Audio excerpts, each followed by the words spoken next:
जय Hind guys. Now start और next video lecture. अब हम लोग किसी टॉपिक की बात नहीं करेंगे, आज एक मुद्दे की बात करेंगे और मुद्दा वो है कि हम सफलता के सर्वोच्च शिखर को प्राप्त कैसे करें, या यूँ कहें कि हम कैसे अपने फील्ड में सफल हों, उसकी क्या शर्त है, ऐसी कौन सी चीज़ है कि जिसका हम पालन करें तो हम सफलता के सर्वोच्च शिखर पे रहेंगे।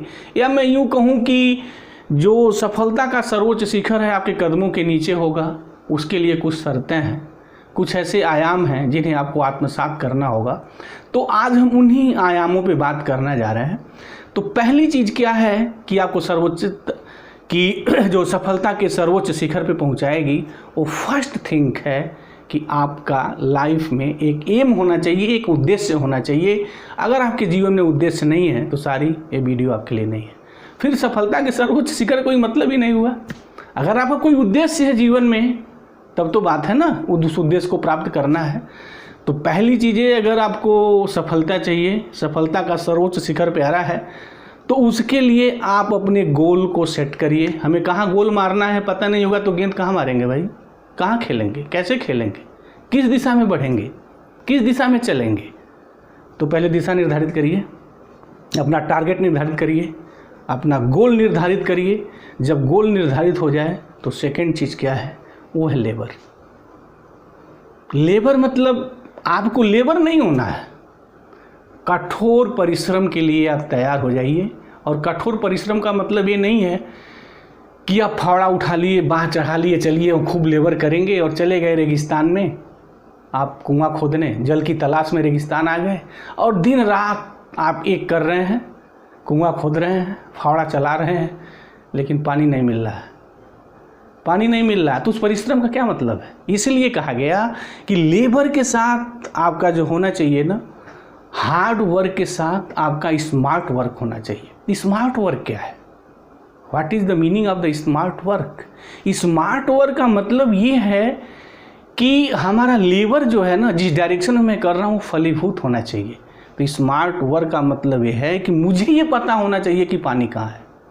आप रेगिस्तान में जाके फावड़ा चलाएंगे ना, सारी ज़िंदगी भर फावड़ा चलाएंगे, परेशान हो जाएंगे, कुछ भी नहीं होगा। तो ये पता होना चाहिए कि पानी कहाँ मिलेगा। तो पानी जहाँ मिलेगा ना, परिश्रम वहीं आपका सफल होगा। तो स्मार्ट वर्क होना चाहिए हार्ड लेबर के साथ। उसके बाद आता है सतता, कंटिन्यूटी। ओहो, कंटिन्यूटी तो ऐसी एक चीज़ है ना जिसके बारे में ना जाने कितनी बातें कंटिन्यूटी पे बोली गई हैं। सतत लगे रहिए, प्रयास निरंतर करिए, बहुत सारी बातें बोली गई हैं। उसका मतलब क्या है, किसी भी गोल को प्राप्त करने के लिए या अपने ज़िंदगी में सर्वोच्च शिखर को छूने के लिए कंटिन्यूटी ज़रूरी क्यों है। क्यों कहा जाता है कि कंटिन्यूअस बने रहिए, सतत बने रहिए। उसका मतलब सिर्फ एक है कि तमाम कहानियाँ सुनाई जाती हैं, जैसे सब लोगों ने वो कछुआ और खरगोश की कहानी सुनी होगी, और रिजल्ट क्या हुआ, इतिहास साक्षी है, सारे लोग जानते हैं। कछुए की चाल हो बट कंटिन्यूअस हो, स्लो बट कंटिन्यूअसली। अगर ये है तो डेफिनेटली आप जो शिखर है, जो सर्वोच्च है, जो आपका उद्देश्य है, जो आपका ध्येय है, डेफिनेटली आप चलेंगे और आप उसको एक दिन प्राप्त करेंगे अगर आप कंटिन्यूअस हैं तो। अगर आप कंटिन्यूअस नहीं है तो फिर कोई मीनिंग नहीं है। सब चीज़ आपके पास है, स्किल भी है आपके पास, पता भी है कि क्या करना है, कहाँ करना है, कैसे करना है। अरे भाई, बीज बोना है तो जिसका बीज बोना है उसका भी एक समय होता है। कहा जाता है कि माली तो लाखों घड़ों सींचता है, लेकिन जब जिसकी ऋतु आती है ना, वही वो फल देता है। ये पता होना चाहिए कब कौन फल देगा, कब किसका कब फूल आएगा। अगर हमें नहीं पता है कि पानी कहाँ मिलता है तो सारी आपके फावड़े चलाने से कुछ होने वाला नहीं है, हश्र उसका खराब होगा। तो ये पता होना चाहिए। तो स्मार्ट वर्क होना चाहिए, लेबर होना चाहिए, सतत होनी चाहिए, कंटिन्यूटी होनी चाहिए, लास्ट। और ये सबसे भारी चीज़ है। सफल लोग प्राप्त हो जाते हैं, डॉक्टर बन जाते हैं, बट देखा जाता है कि वो 400 रुपये फीस रखते तो बहुत बड़ी चीज़ है। कोई 2000 फीस रखा है, लाइन लगी हुई है। रीज़न क्या है, ईमानदारी। ईमानदारी क्या है, अगर आप सफलता के सर्वोच्च शिखर पे पहुंच गए हैं और आपकी ईमानदारी नहीं है तो वहाँ से आप छटक जाएंगे, या यूँ कहें कि उस सफलता को आप पचा नहीं पाएंगे। उस सीढ़ी का जो अंतिम पायदान है आपको सर करने में टाइम नहीं लगेगा और आप नीचे आ जाएंगे। ईमानदारी की मीनिंग क्या है कि जो आपने ध्येय बनाया है ना, उसको आप समाज से जोड़िए कि कैसे मैक्सिमम सोसाइटी से बेनिफिट ले सकती है। मेरे दोस्त, अगर ये आप जोड़ने में अगर सफल हो गए ना, तो जिस पायदान पे आप खड़े हैं उस पायदान से आपको कोई हिला नहीं सकता है। और ध्येय क्या, जो भी सोचेंगे आप वो प्राप्त कर लेंगे। तब जब आप उसको समाज से जोड़ेंगे, आपकी ईमानदारी रहेगी कि नहीं, कि मैक्सिमम बेनिफिट हमें नहीं, समाज को क्या मिलने वाला है मेरे कार्यों से, समाज कितना ज़्यादा उससे बेनिफिशियल होगा। वही व्यक्ति जब सफलता प्राप्त करता है तो सफलता के सर्वोच्च शिखर पे चलता है।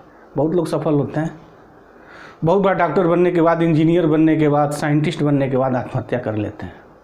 क्या ध्येय पूरा हुआ? नहीं। वो तो उसका जीवन तो हम समझते हैं कि एक लेबर से भी गया गुजरा है, क्योंकि बने आत्महत्या तो कैसा माना जाता है आप समझ रहे हैं। तो अगर आपको सफल होना है तो लास्ट जो चीज़ है ना, समाज के प्रति आपकी जिम्मेदारी, मतलब ये तभी होगी जब आप ईमानदार होंगे, तभी आप समाज के प्रति अपनी जिम्मेदारी को तय कर सकते हैं, अदरवाइज नहीं कर सकते हैं।